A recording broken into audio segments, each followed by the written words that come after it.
हाथ में त्रिशूल शोभे डमरू बाजे जोर, डमरू बाजे जोर। चारों ओर गूंजे शिव शक्ति के शोर, शिव शक्ति के शोर।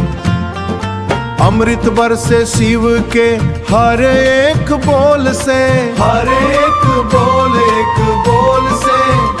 दुख रिद्र भाग जाई मन के द्वार खोल के, मन के द्वार खोल के।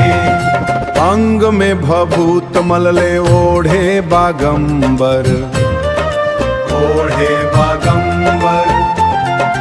देवों के देव महादेव नीलकंठ विषधर, नीलकंठ विषधर।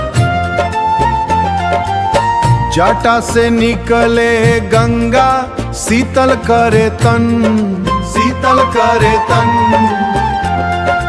बाबा के कृपा से शुद्ध होखे मान, शुद्ध होखे मान। भक्त पुकारे बाबा सुन ली गोहार, सुन ली गोहार। पार लगा दई नैया एही बा पुकार, एही बा पुकार। ओम नमः शिवाय के मंत्र जपले रही जा, जपले रही जा, हो जपले रही जा।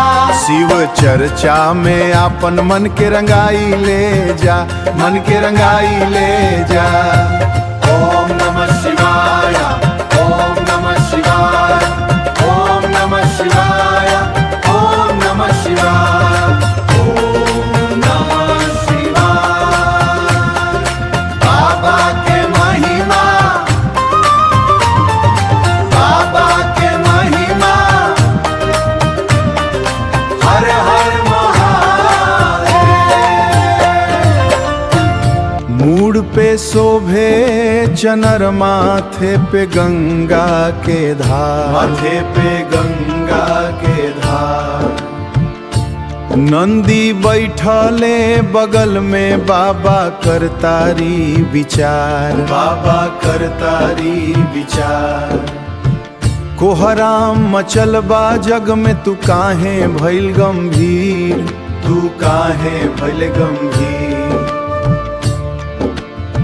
गंगा के पानी में बाबा लिखले के कर तकदीर, बाबा लिखले के कर तकदीर।